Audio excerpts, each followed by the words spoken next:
नमस्कार प्यारे देशवासियों, आदरणीय वरिष्ठ नागरिकों, सम्मानित कर्मचारियों और हमारे उन सभी पेंशन धारक साथियों का इस विशेष और बेहद महत्वपूर्ण न्यूज़ अपडेट में हार्दिक स्वागत और अभिनंदन है। अगर चैनल सब्सक्राइब नहीं किया तो सब्सक्राइब कर लीजिए। आज का दिन वाकई में उन करोड़ों परिवारों के लिए उम्मीद, राहत और खुशखबरी लेकर आया है जो वर्षों से अपने अधिकारों, अपनी मेहनत की कमाई और अपने बुढ़ापे की सुरक्षा को लेकर सरकार से सकारात्मक निर्णय की प्रतीक्षा कर रहे थे। देश के कोने कोने से, चाहे वो छोटे कस्बे हों, बड़े महानगर हों, पहाड़ी क्षेत्र हों या रेगिस्तानी इलाके, हर जगह एक ही चर्चा है। क्या सचमुच अब पेंशन में बड़ा बदलाव होने जा रहा है? क्या महंगाई भत्ते में बढ़ोतरी का ऐलान हो चुका है? क्या बुजुर्गों की आर्थिक स्थिति में वास्तविक सुधार आने वाला है?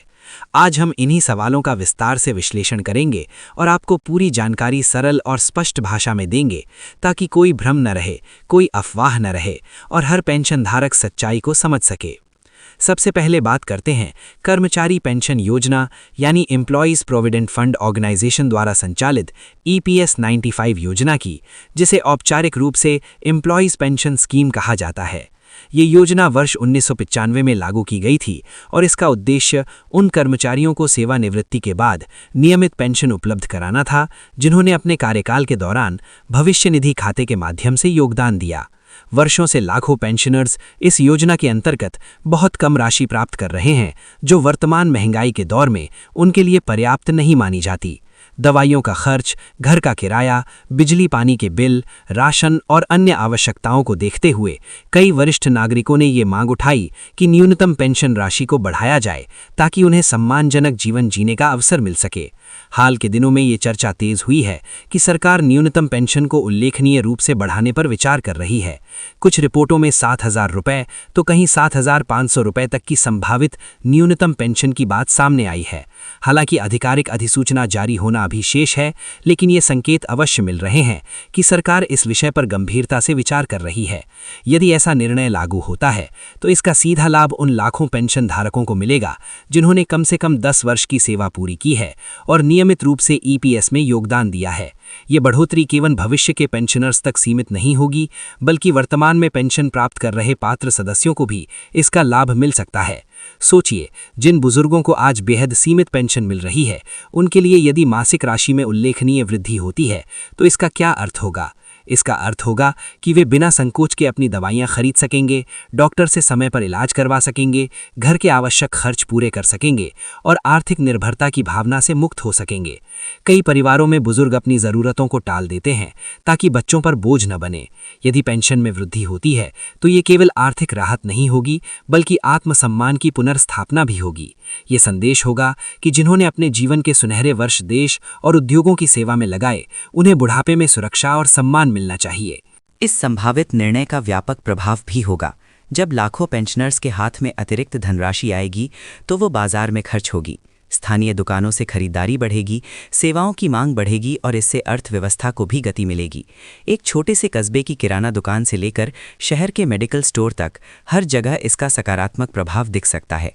इस प्रकार पेंशन वृद्धि केवल व्यक्तिगत राहत नहीं, बल्कि आर्थिक गतिविधि को भी प्रोत्साहित करने वाला कदम बन सकती है। अब बात करते हैं दूसरी बड़ी खबर की, जो केंद्रीय कर्मचारियों और पेंशनर्स से जुड़ी है।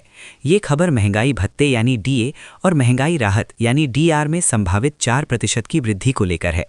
बताया जा रहा है कि प्रधानमंत्री की अध्यक्षता में हुई कैबिनेट बैठक में इस विषय पर सकारात्मक निर्णय लिया गया है। महंगाई भत्ता कर्मचारियों के मूल वेतन का एक निश्चित प्रतिशत होता है, जिसे महंगाई दर के अनुसार समय समय पर संशोधित किया जाता है। जब महंगाई बढ़ती है तो जीवन यापन की लागत भी बढ़ती है। ऐसे में DA में वृद्धि कर्मचारियों की क्रय शक्ति को बनाए रखने का माध्यम बनती है। मान लीजिए किसी कर्मचारी का मूल वेतन 20,000 रुपये है। यदि DA में 4% की वृद्धि होती है तो उसे हर महीने 800 रुपये अतिरिक्त मिलेंगे। ये राशि भले ही छोटी प्रतीत हो, लेकिन वार्षिक आधार पर यह लगभग 9,600 रुपये बनती है।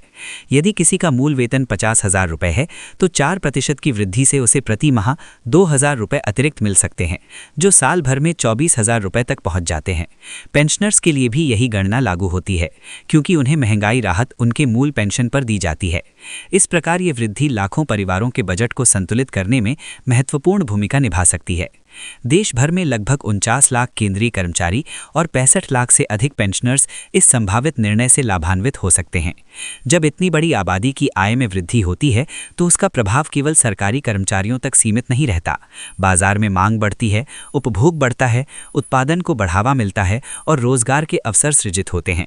इस प्रकार डीए में वृद्धि अर्थव्यवस्था में सकारात्मक चक्र उत्पन्न करती है। ये भी समझना जरूरी है कि डीए आमतौर पर वर्ष में 2 बार संशोधित किया जाता है, प्रायः जनवरी और जुलाई से प्रभावी माना जाता है। कई बार निर्णय की घोषणा कुछ समय बाद होती है, लेकिन लाभ पूर्व प्रभाव से दिया जाता है, जिससे कर्मचारियों और पेंशनर्स को बकाया राशि भी मिलती है। इसलिए यदि निर्णय लागू होता है तो संबंधित लाभार्थियों को एकमुश्त एरियर प्राप्त हो सकता है। इन दोनों खबरों के संदर्भ में एक महत्वपूर्ण बात यह है कि आधिकारिक अधिसूचना का इंतजार करना आवश्यक है। कई बार सोशल मीडिया या अनौपचारिक स्रोतों पर अपुष्ट जानकारी फैल जाती है, जिससे भ्रम की स्थिति बनती है। इसलिए पेंशनर्स और कर्मचारियों को चाहिए कि वे केवल आधिकारिक स्रोतों, संबंधित मंत्रालय की वेबसाइट या एम्प्लॉइज प्रोविडेंट फंड ऑर्गेनाइजेशन के पोर्टल से ही जानकारी लें। अपने बैंक खाते, आधार और मोबाइल नंबर को अद्यतन रखना भी आवश्यक है, ताकि भुगतान में कोई बाधा न आए। यदि वास्तव में न्यूनतम पेंशन में उल्लेखनीय वृद्धि और डीए में 4% की बढ़ोतरी लागू होती है तो ये वर्ष 2026 को पेंशनर्स और कर्मचारियों के लिए यादगार बना सकता है। ये केवल वित्तीय निर्णय नहीं होगा, बल्कि सामाजिक सुरक्षा के प्रति सरकार की प्रतिबद्धता का संकेत भी होगा।